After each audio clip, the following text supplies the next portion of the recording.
இந்த நாளிலும் செய்திக்கு நேராய் நல்ல ஆண்டவரே உமக்கு ஸ்தோத்திரம். இரக்கமுள்ள எங்கள் தேவனை கொண்டு நன்றி.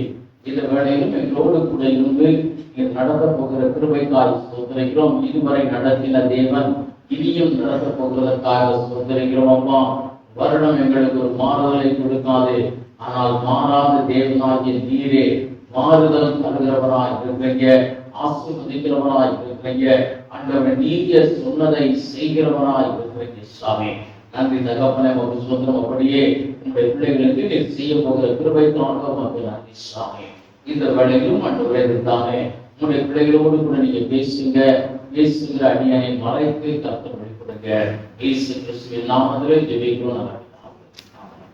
இந்த நாளின் பிரியமானவர்கள், நம்ம தொடர்ந்து வாழ்வதாக தேவன் புதிய காரியங்களை நமக்கு செய்து வருகிறார். தேவனுடைய கிருபை ஒவ்வொரு நாளும் புதிதாக இருக்கிறது.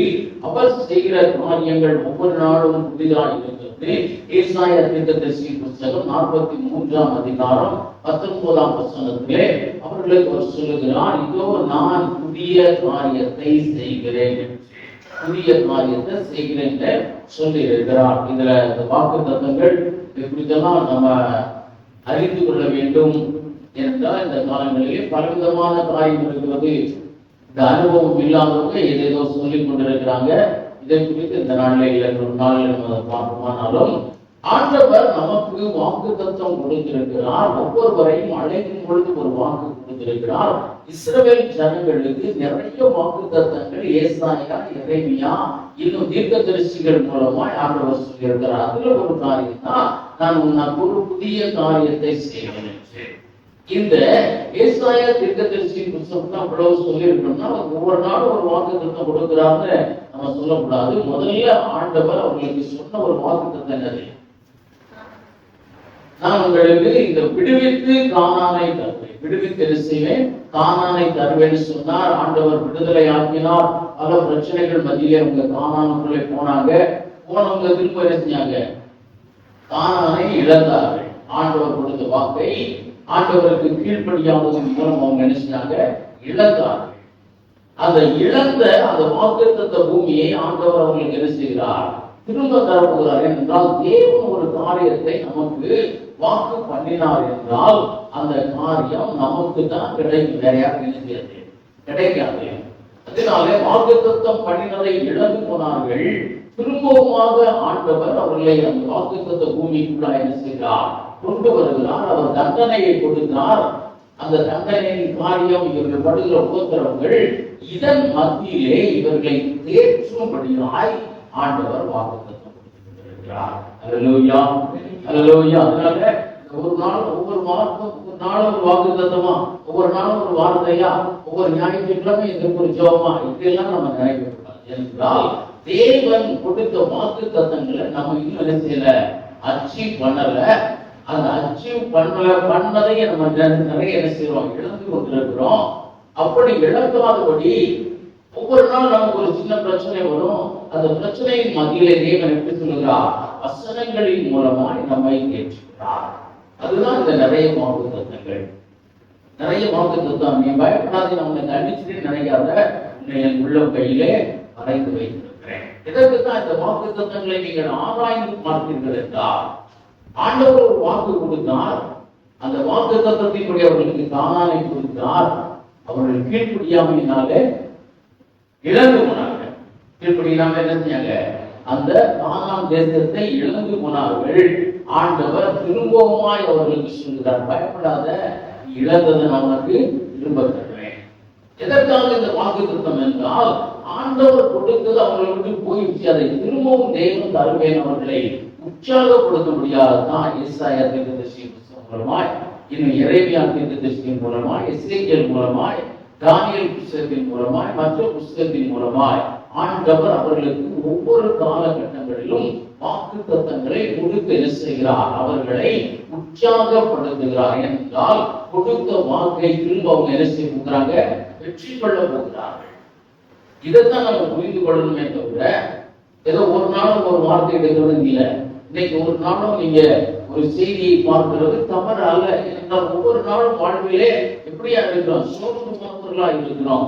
தேவைகள் சந்திக்கப்படாததினாலே, ஒரு பெர்மனண்டான ஆசீர்வாதம் வராததினாலே, நம்ம ஜெபத்திற்கு பதில் வராததினாலே நம்ம அநேக வேலைகள் இருக்கிறோம், சோர்ந்து போனவர்களாக இருக்கிறோம். அப்ப நம்ம என்ன செய்யறோம்? ஒரு ஆறுதலை தேடுகிறோம். அந்த ஆறுதல் தேவனுடைய வார்த்தைகளின் மூலமாய் நமக்கு கிடைக்கிறது. அல்லேலூயா, அல்லேலூயா. அது தவறு அல்ல பிரியமானவர்களே. ஏனென்றால் தேவன் நமக்கு கொடுத்தது ஒரு வாக்கு தான், ஒரு வாக்கு தத்தம். அந்த வாக்கு தத்தத்தை நமக்கு என்ன வாக்கு தான் கொடுத்திருக்கிறார்? நித்திய ஜீவனை சுதந்திரித்துக் கொள்கிறார். சோ அதுக்கு போற வரைக்கும் நம்ம சோர்ந்து போகாம, அதை இழந்து போகாதபடி இருப்பதற்காக பல வார்த்தைகளை சொல்லி நம்ம என்ன செய்கிறார்? உற்சாகப்படுத்துகிறார். இதுதான் வாக்கு தத்துவம் பிரியமானவர்களே.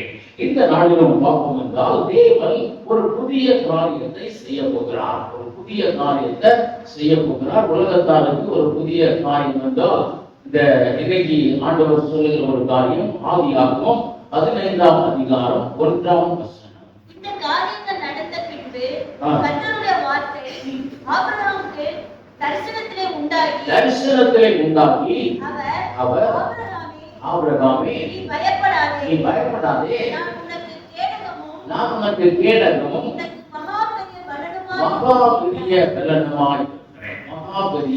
பலனுமாய் இருக்கிறேன். ஆண்டவர் மகா பெரிய பலன் தருகிறவராய் இருக்கிறார்.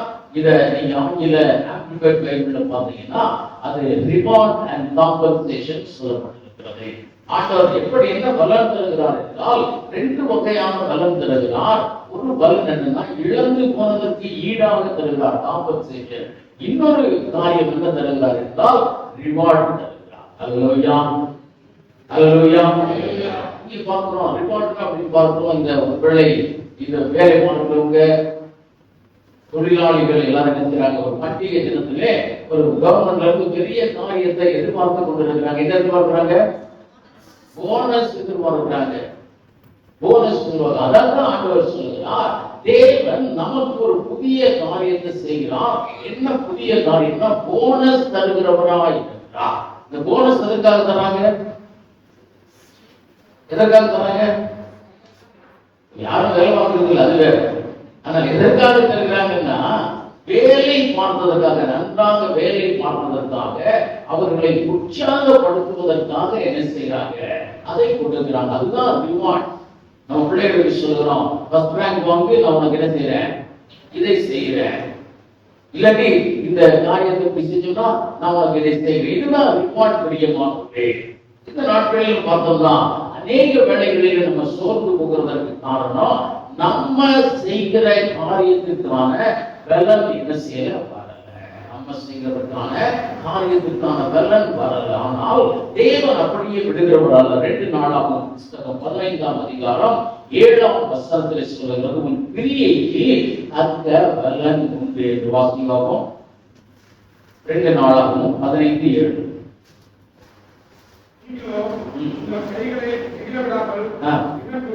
திறன்படுங்கள், உங்கள் கிரியைகளுக்கு பலன் உண்டு. ஆண்டவர் சொல்லுகிறார், உங்கள் கிரியைகளுக்கு பலன் உண்டு. நன்மை செய்தால் மேன்மை உண்டு. நன்மை செய்தால் மேன்மை உண்டு. ஆண்டவர் பலன் தராமல் போகிறவர் அல்ல, பலன் தராமல் போகிறவர் அல்ல.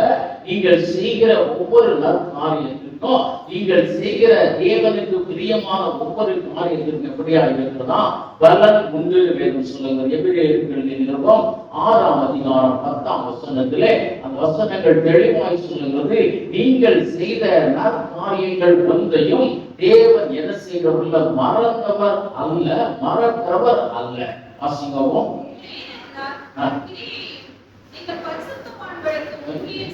நீங்கள் பரிசுத்தவான்களுக்கு ஊழியம் செய்வதினாலும் செய்து வருகிறதினாலும் அவருடைய நாமத்திற்காக நீங்கள் காட்டிய அன்பின் பிரயாசத்தை மறந்து விடுகிறதற்கு தேவன் அநீதி உள்ளவர் அல்லவே. நீங்கள் செய்த தேவனுக்காக செய்த எல்லா காரியங்களையும் தேவன் மறப்பது இல்லை. அதற்கேற்ற பலனை என்ன செய்கிறவனாய் இருக்கிறார்? தருகிறவனாய் இருக்கிறார். அதனாலதான் பார்க்கிறோம், இங்கே ஆண்டவர் சொல்லுகிறார், ஒரு சீஷன் என்னும் நாமத்தின் நிமித்தம் அவனுக்கு ஒரு கலசம் தண்ணீர் கொடுத்தவர் அதன் பலனை என்ன செய்வதில்லை? அனுபவியாமல் போனதில்லை. அவர் ஒருவேளை உடனே தருகிறவர், உடனே கொடுக்காதவராக இருக்கலாம். ஆனால் அதை சேர்த்து வைத்து ஒரு நாள் என்ன செய்கிறார்? ஒரு ரிவார்ட் கொடுக்கிறார். ஒரு ரிவார்ட் கொடுக்கிறார். அதான் சொல்ல முடியும். அதுக்கு ப்ரொமோஷன் அப்படியா? ஒரு ப்ரொமோஷன் அப்படின்னா ஒரு மனிதன் அதை செய்கிற ஹார்ட் ஒர்க்க உடனே அவர்கள் என்ன செய்யலாம்? அங்கீகரிக்கல. அதை பார்த்து கொண்டே இருந்து ஒரு நாளே அவனுக்கு என்ன கொடுத்தாங்க? ஒரு உயர்வு கொடுக்கிறாங்க. ஒரு உயர்வை கொடுக்கிறாங்க. ஏனென்றால் அவன் செய்த வல்லனை என்ன செய்யறாங்க? அவனுக்கு கொடுக்கிறார்கள். அவன் செய்த கிரியைக்கான வல்லனை கொடுக்கிறார்கள். சங்கீதம் 58ஆம் அதிகாரம் 11ஆம் வசனத்திலே நீதிமான் செய்கிற காரியத்திற்கு என்ன உண்டா? வல்லன் உண்டு. வாசிப்பாகும். சங்கீதம் 58:11. மெய்யாகவே நீதிமானுக்கு பலன் உண்டு சொல்லுகிறார். நீதிமானுக்கு பலன் உண்டு. இது விவசாயம் 3ஆம் அதிகாரம் 10ஆம் வசனத்துல நீதிமானுக்கு போய் சொல்லு, அவனுக்கு பலன் உண்டுன்னு சொல்லு என்ன செய்கிறார்? அவர் சொல்லுகிறார். பிரியமானவர்களே, அதே போல வெளிப்படுத்தின விசேஷம் 22ஆம் அதிகாரம் 12ஆம் வசனத்திலும் நம்ம பார்க்கிறோம். என்னது? நம்ம செய்த எல்லா கிரியைகளுக்கும் என்ன உண்டு? பலன் உண்டு. வாசிங்க சகோதரர்களோட வாசிங்க. சரி வாசிங்க. இதோ சீக்கிரமாய் வருகிறேன். அவன் செய்த கிரியைக்கு அவனுக்கு நான் அளிக்கும் பலன் என்னோட கூட வருகிறது. அவர் அளிக்கிற பலன் அவருடைய கூட வருகிறது. ஆண்டவர் அப்படியாக என்ன செய்கிறவனாய் இருக்கிறார்? பலன் கொடுக்கிறவனாய் இருக்கிறார். ஒவ்வொருவருக்கும் பலன் கொடுக்கிறவனாய் இருக்கிறார். இன்னைக்கு கஷ்டப்பட்டு கொண்டே இருக்கிறோம் அப்படின்னு நினைக்கிறோம். ஆனால் இந்த கஷ்டத்தின் மத்தியிலே கர்த்தருக்கு நீங்கள் இருக்கிறீர்கள் என்றால் அதற்குரிய பலனை கர்த்தர் உங்களுக்கு என்ன செய்ய விரும்புகிறார்?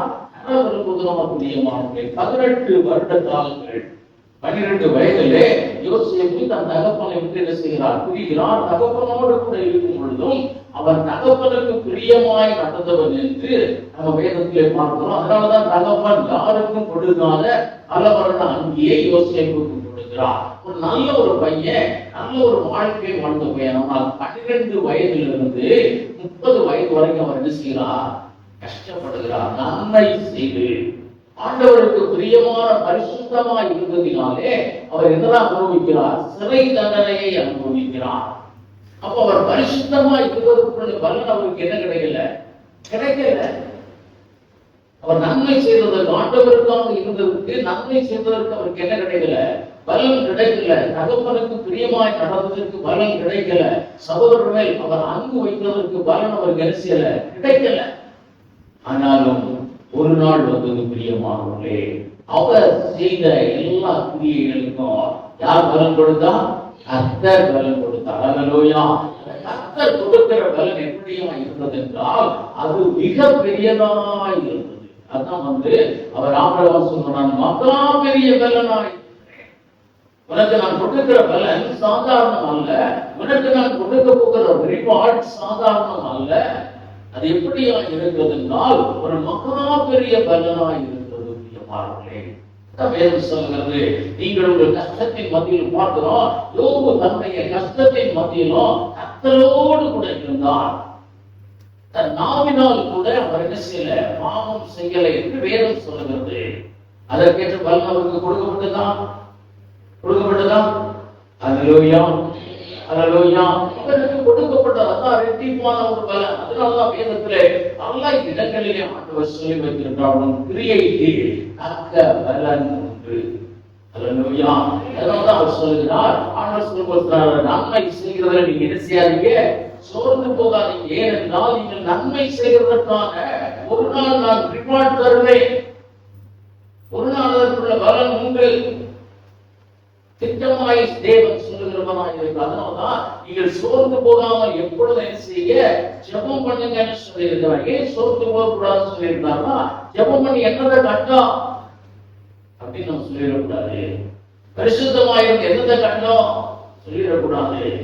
யோபு இன்னும் நாம் இது பேசும்பொழுது ஒரு இடத்துல சொல்றாங்க, நான் என் இருதயத்தை விருதாவாய் கழுவினேன். விருதாவா நாங்க என்ன செய்யறோம்? சுத்தம் என்ன செய்கிறோம்? பரிசுத்தத்துக்கு ஒரு முக்கியத்துவம் கொடுக்கிறோம். பேசுகிற வார்த்தைகள், நம்ம நினைக்கிற நினைவுகள் இன்னும் பார்த்தோம் என்றால் செய்கிற செயல்கள் எல்லாவற்றிலும் என்ன செய்யணும்? ஆண்டவருக்கு பிரியமா இருக்கணும், ஆண்டவருக்கு பிரியமா இருக்கணும். பக்கத்துல கேட்பாரு, என்னால உனக்கு ஏதாவது பிரயோஜனம் கிடைச்சா? சத்துக்கு கேட்பான், பக்கத்துல இருந்து கேட்பான், என்னால கல்விகளை வச்சிருக்கேன், ஏதாவது பிரயோஜனம் இருக்கிறதா? ஆனால் மெய்யாய் நீங்கள் செய்கிற காரியங்களுக்கு தேவன் என்ன கொடுக்கிறவரா இருக்கிறார்? என்ன கொடுக்கிறவரா இருக்கிறார்? என்ன கொடுக்கிறவரா இருக்கிறார்? பலன் கொடுக்கிறவரா இருக்கிறார். பலன் என்று சொல்ல முடியாது, ரிவார்ட் இருக்கிறார். ரிவார்ட்னா வெகுமதிகள் தருகிறவனா இருக்கிறார். எல்லாரும் தேசத்திலே விதை விதைத்தார்கள், எல்லாருக்கும் பலன் உண்டாயிற்று. உண்டாயிற்றா இல்லையா? எல்லாரும் தேசத்துல விதை விதைத்தாங்க, எல்லாருக்கும் பலன் உண்டாயிற்று. ஆனால் ஆண்டவருக்கு தன்னை அர்ப்பணித்து தேவனுடைய பார்வைக்கு ஏற்றபடி நடந்த ஈசாக்குக்கும் பலன் உண்டாயிருக்கிறது. எப்படியா இருந்தால் மடங்கான பலன். அதுதான் கர்த்தர் தருகிற ரிவார்ட். தேவன் தருகிற ஒரு அதிசயமான காரியமாக இருந்தது. எப்படியா இருந்தால் தேவன் தருகிற ரிவார்டு பிரியமானவர்களே, இந்த ரிவார்டு ஒரு நாள் என்ன செய்யாது, அதை வாங்கிக் கொள்ளபடியா இருக்கிறது. இந்த நாளிலே 2-3 காரியங்கள் பார்க்க முடிச்சு நம்ம முடித்துக் கொள்வோம். முதல்ல மாத்திரம் தேவனுக்கு பிரியமாய் வாழும்படியாக நம்ம என்ன செய்யணும்? அழைக்கப்பட்டிருக்கிறோம். தேவனுக்கு பிரியமாய் வாழும்படியாய் நம்ம அழைக்கப்பட்டிருக்கிறோம். ஒருவேளை நம்ம செய்கிற ஒவ்வொரு காரியமும் தேவனுக்கு பிரியமா இருக்கணும். நம்ம வாயின் வார்த்தைகள் தேவனுக்கு பிரியமா இருக்கணும். நம்ம செய்கிற காரியங்கள் தேவனுக்கு பிரியமா இருக்கணும் அப்படின்னு என்ன செய்யறோம்? இந்த பிரியமாய் வாழும் பொழுது அவர் அதற்கான பலனை நமக்கு என்ன செய்கிறவர் இருக்கிறார். ஒருவேளை இன்றைக்கு நம்ம வெட்கப்பட்டு போயிருக்கலாம், இன்றைக்கு நம்ம வெட்கப்பட்டு போயிருக்கலாம், இன்னைக்கு கூட வெட்கத்தோடு இருக்கலாம். வேதத்திலே வசனங்கள் எல்லாம் இதை பேசுனது தான் ஆண்டவர் சொல்றார். என் ஜனம் ஒருபோதும் என்ன செய்வது இல்லை, வெட்கப்பட்டு போகிறது இல்லை. இன்னைக்கு நம்ம வெட்கப்பட்டு வெட்கத்தோடு கூட நிற்கலாம். இன்னைக்கு நம்ம ஒருவேளை மைனாரிட்டியில் நிற்கலாம். இன்னைக்கு ஒருவேளை இந்த இடத்துல நமக்கு வசதிகள் குறைவா இருக்கலாம், இந்த இடத்துல நம்ம பெரிய கனம் பெற்றவர்களாய் அல்ல. ஆனால் ஒரு நாள் தேவன் நமக்கு வெகுமதியாய் தருகிறவராய் இருக்கிறார். அவருடைய ஜனம் அல்லது அவருக்கு காத்திருக்கிற நம்ம ஒரு நாளும் என்ன செய்வதில்ல, வெட்கப்பட்டு போகிறது இல்லை. இல்ல, அவர் நம்ம என்ன செய்கிறார்? தூக்கி நிறுத்துகிறார். ஆனால் துன்மார்க்கன் என்னன்னா சறுக்குனா அவ்வளவுதான், அதோடு கூட போயிடுவான். நம்ம அப்படி இல்லை. நீதிமான் 7 தடவை விழுந்தால் என்ன செய்வான்? எழுந்திருப்பான். என்றால் அவன் செய்த நற்கிரியைகளை தேவன் என்ன செய்யல? மறக்கல. அல்லேலூயா, அல்லேலூயா. அவர் மறக்கல. தினமும் சொல்லிக்கிற முடியல. ஒரு நாள் ஹாஸ்பிட்டல் படுத்திருக்கீங்க அல்லது வியாதியில படுத்திருக்கீங்க, ஆனால் நீங்க தினமும் செய்த அந்த ஜெபத்தை கர்த்தர் என்ன செய்யல? மறக்கல. உங்களுக்கு அதற்கான என்ன செய்வார்? ரிவார்ட் தருவார். காலையில் எழுந்ததுடன் சாயந்தரம் வர வரைக்கும் தேவனுக்கு பிரியமில்லாததை செய்திடக்கூடாதுன்னு சொல்லி அநேக கிறிஸ்தவர்கள், அநேக ரட்சிக்கப்பட்டவர்கள் தன்னுடைய இருதயத்தில் என்ன செய்யறாங்க? தீர்மானம் பண்ணி கொண்டு போகிறார்கள். அதற்கான பலன் நமக்கு என்ன செய்யும் பிரியமானவர்களே? ரிவார்டாய் கிடைக்கும். என்னாகும்? 14ஆம் அதிகாரம் 8ஆம் வசனம்.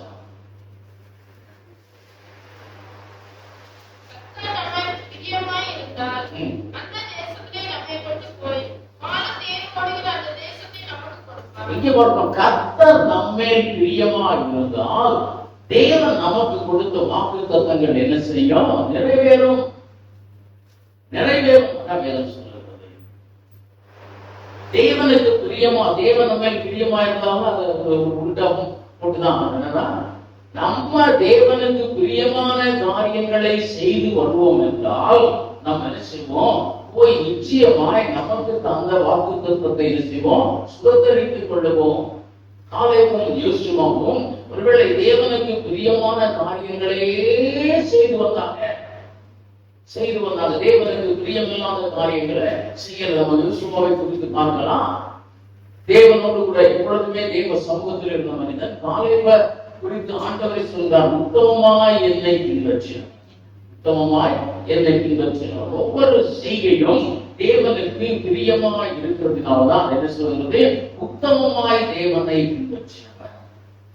ஒருவேளை பக்கத்தில் வந்து எல்லாரும் சொல்றாங்க, அப்பா நீங்க நாங்கள் தான் இருக்கோம், நீங்கள் நீங்க ஏன் இந்த மாதிரி எல்லாம் பண்ணிக்கிறீங்க? உங்களுக்கும் வானத்திலிருந்து அப்பம் வருது, எங்களுக்கு என்ன வருது? வானத்திலிருந்து மட்டும் வருது. உங்களுக்கு அதிசயமாய் காண வருது, எங்களுக்கு அதிசயமா காண வருது. அப்ப பார்த்தோம்னா மண்ணா எவ்வளவு இருக்கு? ஒவ்வொருத்தருக்கு எவ்வளவு மண்ணா? ஒருத்தருக்கு என்ன இருக்கும்? ஒரு ஓமர், உனக்கு ஒன்று 2 ஓமரா கொடுத்துருக்கு இல்ல, எனக்கு ஒரு உனக்கு ஒண்ணுதான் எனக்கு ஒண்ணுதான் ஒருவேளை சொல்லிக் கொண்டிருக்கலாம். அப்ப நீ ஆண்டவருக்கு என்று போட்டுக்கிறாய், இந்த உலக சந்தோஷம் தெரிசியல விட்டுட்டு போறாங்க. நான் எவ்வளவு சந்தோஷமா இருக்கணும். ஒரு வேலையை செய்ய வேண்டாம். காலையில் மண்ணாவை பிறகு வீட்டில் கொடுக்குறதா வேலை, அது சாப்பிட்டு இருக்க வேண்டியதான். காலையை பிறகு கொடுக்குறதா வேலை, சாப்பிட்டு இருக்க வேண்டியதான். இதுதான், இதைத்தான் தேவன் சொல்லுகிறான். நம்ம சந்தோஷமா இருக்கணும், நம்ம மகிழ்ச்சியா இருக்கணும். இதெல்லாம் நீங்க வெற்றியா செய்து கொண்டிருக்கிற அப்படின்னு ஒரு வேலை சொல்லிக் கொண்டிருக்கலாம். ஆனால் ஒரு நாள் வந்து பிரியமானே, தேவன் வெகுமதி தருகிற நாள் வந்த பொழுது தேவனுடைய வெகுமதி யாருக்கு மட்டும்தான் போச்சு? யோசுவாவுக்கும் காலேபுக்கும் மட்டும்தான் போச்சு. யார் யார் தேவனுக்கு பிரியமா இருக்கிறார்களோ அவர்களுக்கு மட்டும்தான் தேவன் அந்த ரிவார்டை கொடுத்தவனாய் இருக்கிறார். ரிவார்டை கொடுத்தவனாய் இருக்கிறார். இதுதான் நியாய தீர்ப்பு நாளில் என்ன செய்ய போகிறது, வரப்போகிறது. நம்ம பல இடங்களிலே பார்க்கிறோம். உண்மையும் உத்தமமான ஊழியக்காரனே, என்னுடைய சந்தோஷத்திற்குள் பிரவேசி. எனக்கு பிரியமா இருக்கிறவனே, என் சந்தோஷத்திற்கு பிரவேசி. நன்மைகளை செய்தவனே, என் சந்தோஷத்திற்கு பிரவேசி. ஒரு ரிவார்ட் கொடுக்கிற ஒரு நாளிலே மிகுதியான பலன் நமக்கு உண்டாயிருக்கும். அல்லேலூயா. அதனால தேவனுக்கு பிரியமானதை செய்வதற்கு நம்ம என்ன செய்யணும்? எப்பொழுதுமே காத்திருக்கணும். எப்பொழுதுமே தேவனுக்கு பிரியமானதை செய்யறதுல சோர்ந்து போகிற கூடாது. உலகம் 1000 சொல்லும், பக்கத்துல உள்ளவங்க சொல்லுவாங்க, சத்துரு சொல்லுவான், இதெல்லாம் பிரயோஜனம் இல்லாத காரியம். இதெல்லாம் ஏன் போடுற? எதுக்கு அதிகாலையில திருப்பி ஜெபிக்கிற? எதற்கு ராத்திரிலாம் ஜெபிக்கிற? அதனால என்ன நடக்கிறது? ஜெபிச்சவனுக்கு ஆஸ்பத்திரியில் போனா சுகமாகுது, ஜெபிக்காதவனுக்கு ஆஸ்பத்திரியில் போனா அதான் சொல்லுகிறார். யோபுவும் எழுதுகிறார், தாவீதும் எழுதுகிறார். இங்கே பார்க்கிறோம், சன்மார்க்கனுக்கு எது நடக்குதோ அதுதான் துன்மார்க்கனுக்கு நடக்குது. துன்மார்க்கனுக்கு என்ன நடக்கிறதோ அதுதான் எங்களுக்கு நடக்குது. கொரோனால வெறும் ஆண்டவரை அறியாதவங்க மனுஷத்துக்கு போனாங்க, தேவனுடைய ஊழியக்காரர் செத்து போனாங்க. தேவனுக்கு ஊழியம் செய்தவர்கள் இறந்து போனார்கள். பல போதகர்கள் இறந்து போனாங்க. பல நல்லவர்கள் இறந்து போனாங்க. அப்ப என்ன அர்த்தம் இருக்கு? பேசுவோம். ஆனால் ஆண்டவர் தருகிற ரிவார்டு வழியா இருக்கிறது பெரிதாய் இருக்கிறது. பிரியமானவர்களே, பெரிதாய் இருக்கிறது. எல்லாரும் ஒருவேளை பரலோகத்துக்கு போற காரியங்களை குறித்து நான் பேசல.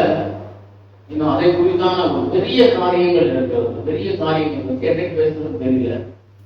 இதெல்லாம் பார்த்தோம் என்றால், நீங்க இந்த உலகத்திலே கஷ்டப்படுவீர்கள் என்றால் ஆண்டவர் தெளிவாய் சொன்னார். உலகத்திலே இந்த ஏழை மனிதனை லாஸ்டர் என்ன செய்தான்? கஷ்டப்பட்டான். நேரடியா எங்க போறாரு? ஆபிரகாமின் மடியிலே போறார். பரதேசிக்கு போகிறார். பரதேசிக்கு போகிறார். ரிவார்ட் பெரிதாக இருக்கிறது.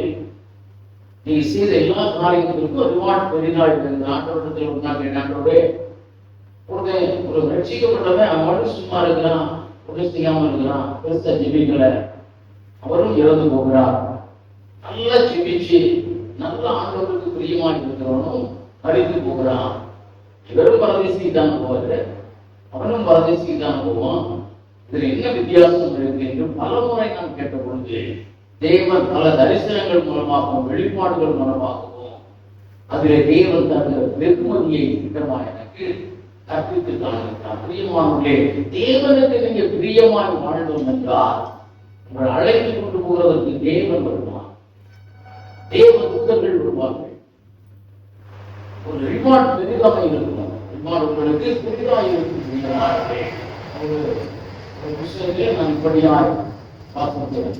ஒரு தீவிலே போய் ஒரு ஊழியம் செய்து வருகிற ஒரு மிஷனரி, அவர் வாலிப வயதில் இருந்து அந்த தீவுல போய் ஆண்டவரை அறியாத மக்கள் மத்தியிலே பாடுபட்டு கஷ்டப்பட்டு என்ன செய்யறாரா? ஒரு பெரிய ஒரு கஷ்டப்பட்டு பாடுபட்டு தன்னுடைய அந்த முதுமை காலத்திலே அவர் அங்கிருந்து திரும்ப வருகிறார். அப்ப அவரை அனுப்பின அந்த மிஷனரி ஸ்தாபனம் சொல்கிறது, அந்த வழியா இத்தனாம் தேதி இத்தனை மணிக்கு ஒரு கப்பல் வரும், அந்த கப்பல்ல நீ என்ன செய், ஏறிக்கொள். அந்த கப்பல் என்ன செய், நீ ஏறிக்கொள். அந்த கப்பல் உன்னை இந்த தேசத்துக்கு இங்கிலாந்துல கொண்டு வருவதுன்னு சொன்னாங்க. அதே போல அவர்கள் பார்த்திருந்தார்கள். எத்தனை வருஷம்? சுமார் 50 வருடத்திற்கு மேலாய் அவர்கள் அதற்கு கடினமான ஊழியம் செய்தாங்க. ஒரு கப்பல் வந்தது, இவர்களும் அந்த கப்பலில் ஏறி கொண்டாங்க. அந்த கப்பல் அந்த கடற்கரையில் வந்த பொழுது பெரிய பெரிய வான வேடிக்கைகள் போட்டு பல ஒரு பெரிய வரவேற்பை அந்த இடத்துல நடந்தான். பெரிய வரவேற்பே நடந்து இவருக்கு சந்தோஷம் பண்ணாங்க. ஆனா ஒருத்தர் வந்து பார்க்கல. எப்படி பார்த்தோம்னா அங்க ஏதோ ஒரு முக்கியமான ஒரு நபர், ஒரு மந்திரி, ஒரு முக்கிய மந்திரி அந்த கப்பல் வந்ததுனால அவனை வரவேற்கிறதற்கு அவ்வளவு கோலாகலமான காரியம். அப்ப இந்த மிஷனரியை சூழ்ந்து போனார். ஆண்டவரே, உலகத்தான் நல்லவன் நல்ல காசு அடிக்கிறவன், இல்லாத திட்டத்தெல்லாம் பண்றவன், அவனுக்கு இவ்வளவு பெரிய மரியாதை கிடைக்குது. நான் 50 வருஷமா நான் பாடுபட்டு திரும்பி இருக்கிறேன், ஒருத்தன் கூட வந்து என்ன செய்யல, விசாரிக்கலன்னு வருத்தப்பட்டாரா. ஆண்டவர் தரிசனத்துல சொன்னாரா, மகனே இது உலக ராஜ்யம், அவனுக்கு தான் அதுல முக்கியத்துவம், ரிவார்ட் கிடைக்கும். ஆனால் ஒரு நாள் பரலோக ராஜ்ய காரியங்கள் வரும், அன்றைக்கு நான் உனக்கு வைத்திருக்கிற பங்கு எவ்வளவு மிகுதியா இருக்கும் என்பதை எல்லாரும் என்ன செய்வாங்க, கண்டு கொள்ளுவாங்க. இன்னைக்கு சில நம்ம செய்த நன்மைகளுக்கு சில காரியம் தான் கொடுக்கப்படுகிறது, நம்ம செய்கிற நன்மைக்கெல்லாம் சில காரியங்கள் தான் கொடுக்கப்படுகிறது. ஆனால் பல காரியங்கள் நமக்கு பரத்திலே வைக்கப்பட்டிருக்கிறது. விசேஷமானவர்களாக இன்றைக்கு நம்ம காணப்படல.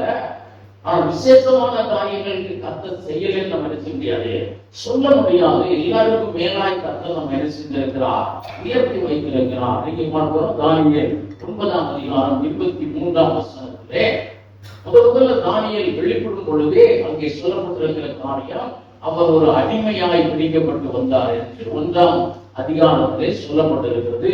அதுல 8ஆம் வசனம் சொல்லப்பட்டிருக்கிறது. அங்கும் கூட தான் புசிக்கிற போஜனத்திலே கூட தேவனுக்கு பிரியமில்லாத காரியம் கலந்துவிடக் கூடாது என்பதிலே தானியேலும் அவன் நண்பர்களும் எப்படியா இருக்கிறாங்க, உறுதியாக இருக்கிறாங்க. சாதாரண காரியத்திலே கூட என்ன செய்யக்கூடாது, தீட்டுப்படக்கூடாது. வாசகம்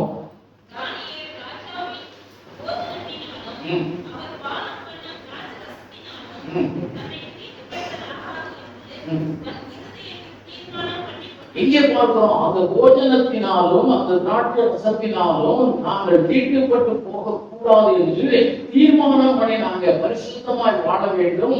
எந்த சூழ்நிலையிலும் என்னுடைய பரிசுத்தம் என்ன செய்யக்கூடாது, கெட்டு போக கூடாது.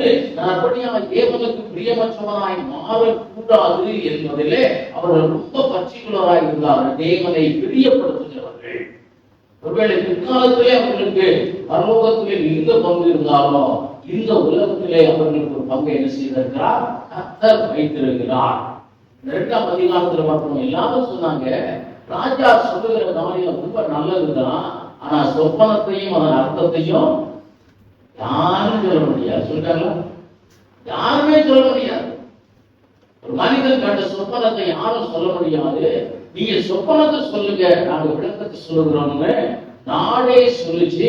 நாட்டில் இருக்கக்கூடிய எல்லா ஞானவான்களும் சொன்னார்கள், நாட்டிலே இருக்கக்கூடிய எல்லா அஸ்ட்ராலஜிஸ்ட்காரங்களும் சொன்னாங்க இது முடியாதுதான்.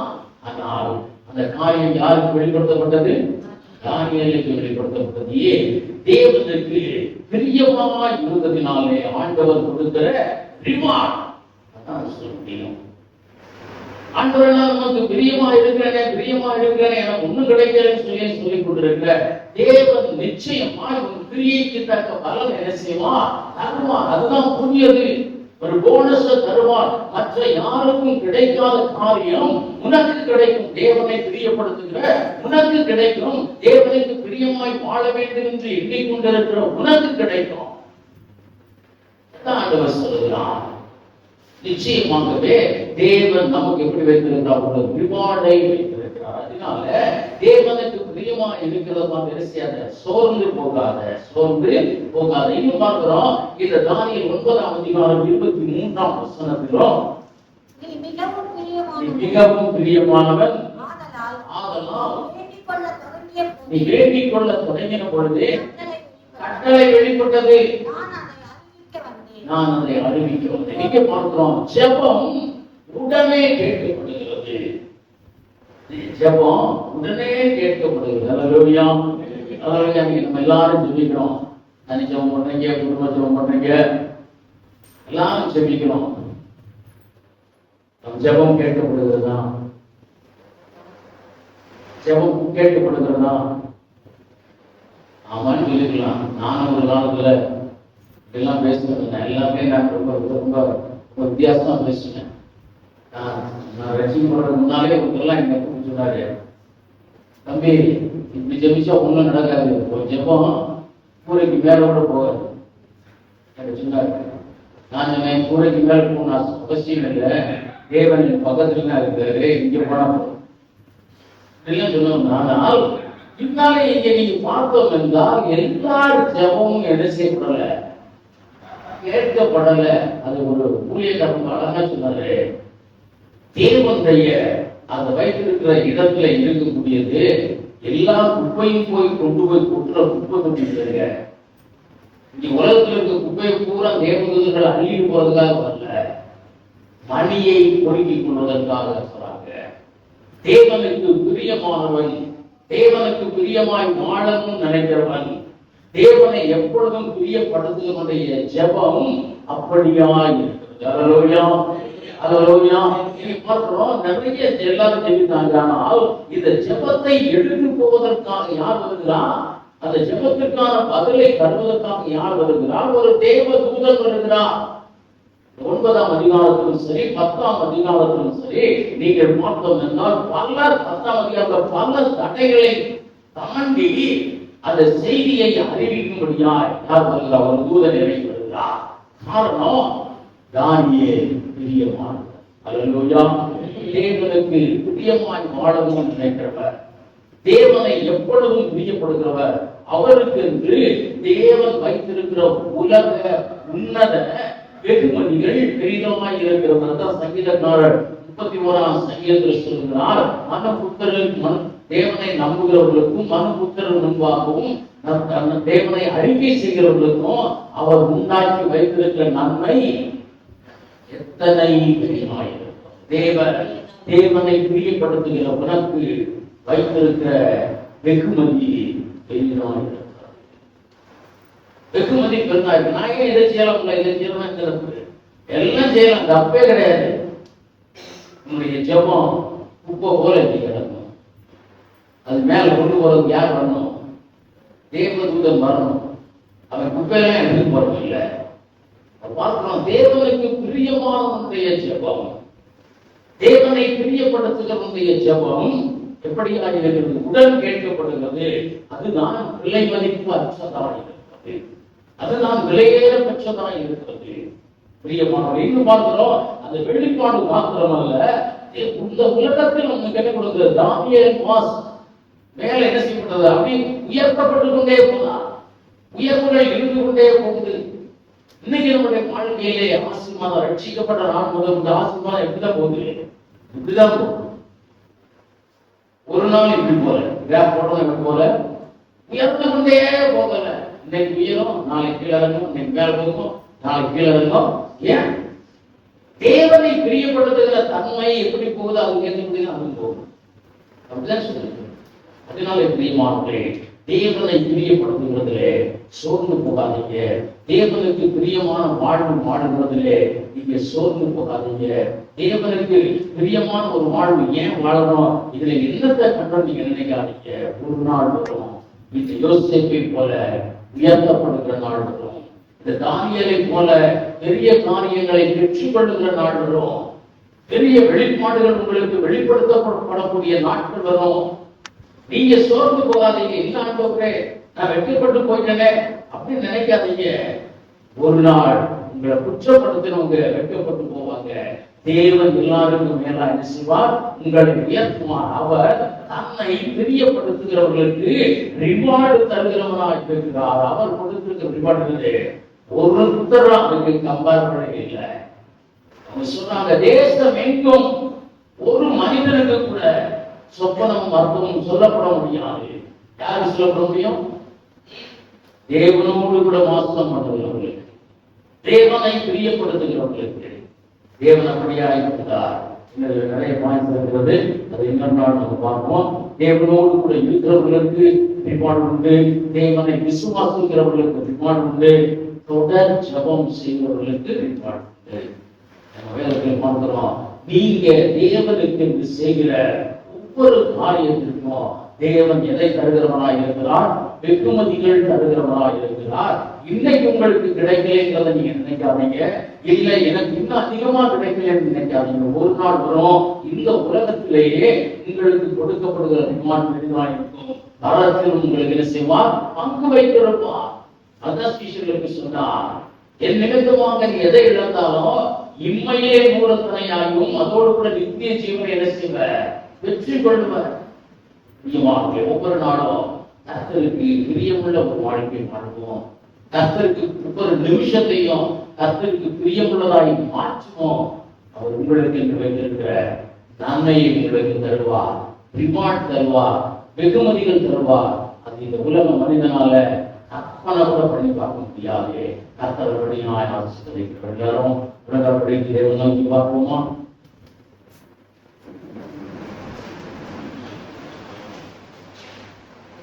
நல்ல ஆண்டவரே, நோக்கி சொல்கிறோம். தேவன் நோக்கி பாருங்க. தேவன் நம்மை தெரிந்து கொண்டார். தேவன் நம்மை தெரிந்து கொண்டார். அவருக்கு பிரியமான ஜனங்களாய் இருக்கிறார். அவரை பிரியப்படுத்துகிறவர்களாய் இருக்கிறார். அதுதான் சொல்லுவது ரோமர்ல பார்க்கிறோம். தேவனுக்கு நன்மையும் தேவனுக்கு பிரியமான சித்தத்தை அறிந்து செயல்படுகிறவர்களாம். எது தேவனுக்கு பிரியம் சொல்லி ஆராய்ந்து பார்த்து பேசுகிறவர்களாம் பார்க்கிறோம். நம்முடைய அவரே இதுலதான் இருக்கு. ஆண்டவருக்கு பிரியமில்லாத காரியத்தை செய்யறது இல்லை. ஆனா என்ன செய்யறோம்? ஆண்டவருக்கு பிரியமில்லாத காரியங்களை பேசி விடுகிறோம், நினைத்து விடுகிறோம். எல்லாம் அலைந்து போட்டு யோசேப்பை போல தேவனுக்கு பிரியமாய் வாழ தீர்மானம் எடுங்க. ஒரு தானியேலை போல சின்ன காரியத்துல கூட, சாப்பிடுகிற ஆகாரத்தில் கூட தேவனை பிரியப்படுத்தணும்னு சொல்லிட்டு கர்த்தர் உங்களுடைய கிரியைக்கு தக்க பலனை தருவார். நீங்க கர்த்தருக்கு செய்கிற எல்லா காரியத்திலும் அதிகாலையிலே நேரப்பட எழுந்து தேவ சமூகத்திலே அந்த நாளை வந்ததற்காக துதிக்கிறீங்களே, அதற்கு ஒரு ரிவார்டு உண்டு, அதற்கு ஒரு வெகுமதி உண்டு. தேவனை மறக்கிறவர் அல்ல. துன்மார்க்கரையும் சன்மார்க்கரையும் ஒண்ணு போல நடத்துறது அல்ல. நீதிமானுக்கு பலன் உண்டு, ரட்சிக்கப்பட்டவனுக்கு பலன் உண்டு. சொல்லுகிறான், திட்டமாய் சொல்லுகிறான், நீதிமானுக்கு பலம் உண்டு அவனுக்கு சொல். தேவனுக்கு பிரியமாய் வாழ்கிற உனக்கு தேவன் வெகுமதிகளை வைத்திருக்கிறான், தருவான். பயப்படாத, அதை கர்த்தருக்கு தருகிறவனாய் இருக்கிறார். நல்ல ஆண்டவரே, நல்ல வேலைக்காய் சொல்லிருக்கிறோம். இரக்கத்தின் தேவனை மக்கள் நம்பிராஜா, உமக்கு பிரியமாய் வாழ கர்த்தர் எங்களுக்கு உதவி செய்ததற்காய் சொல்லிருக்கிறோம். அதற்காக நீர் அழைத்ததற்காய் சொல்லிருக்கிறோம். தொடர்ந்து உண்மை பிரியப்படுத்தும்படியான செயல்களை நாங்கள் செய்ய கர்த்தர் எங்களுக்கு உதவி செய்ய அதற்கேற்ற பலனை எங்களுக்கு தந்திருக்கிறீங்க. ஆண்டவரே, நீங்க பலனை தந்தைகளை உற்சாகப்படுத்தும்படியாக ஜெபிக்கிறோம். தரிசனங்களை தந்து உற்சாகப்படுத்தும்படியாக ஜெபிக்கிறோம். அம்மா ஆண்டவரே, நமக்கு பிரியமாய் வாழ்கிற ஒவ்வொருவருக்கும் வெகுமதிகளை இந்த ஆண்டு நீங்க தந்து எங்களை உற்சாகப்படுத்தும்படியாக நாங்கள் ஜெபிக்கிறோம். அப்பா ஆண்டவரே, நன்றி தகப்பனே, நமக்கு சொல்கிறோம். கர்த்தருடைய செய்ய போடுறதற்காக நன்றி தகப்பனே. ஒவ்வொருவரையும் பேர்களாய் ஆசிர்வதிங்க, ஒவ்வொருவரையும் குடும்பமாய் ஆசிர்வதிங்க. வியாதி பலவீனங்களை எங்களை விட்டு அகற்றி ஆசிர்வதிங்க. ஆண்டவரே, நன்றி தகப்பனே, உமக்கு சொல்கிறோம். குடும்பத்திலே கையின் பிரயாசங்களையும் களஞ்சியங்களையும் ஆசிர்வதிங்க சொன்ன தேவர் அப்படியே நீங்க ஆசிர்வதிங்க. ஆண்டவரே, நன்றி தகப்பனே, உமக்கு ஸ்தோத்திரமம்மா. ஆண்டவர் ஒரு பெருக்கத்தை காந்தைகளை நடத்துங்க. பிள்ளைகளின் சமாதானம் பெரிதாய் இருக்கும்படியாய் ஒவ்வொருவரையும் கர்த்தரப்படி ஆசீர்வதிங்க. பிள்ளைகளின் படிப்பு ஆசீர்வதிங்க, எதிர்காலங்களை ஆசீர்வதிங்க. ஆண்டவர் நன்றி சாமி, நாமத்தை குடும்பத்தின் மூலமாய் மகிமைப்படுத்துங்க சாமி. குடும்பத்தில் விரோதமாய், சபைகளுக்கு விரோதமாய் ஆண்டவரை போராடுகிற எல்லா பொல்லாத ஆவிகளையும் அந்தகார பலவைகளையும் கத்திரிச்சு கட்டி அப்புறப்படுத்துங்க சாமி. ஆண்டவர்களை பிரியப்படுத்துகிற ஒவ்வொரு பிள்ளைகளுக்கும் வெகுமதிகளை தரும்படியாய் இயேசு கிறிஸ்துவின் நாமத்திலே நான் ஜெபிக்கிறேன் அப்பா. கர்த்தருடைய தங்க பிள்ளைகளை உற்சாகப்படுத்துங்க, பிள்ளைகளை உற்சாகப்படுத்துங்க சாமி.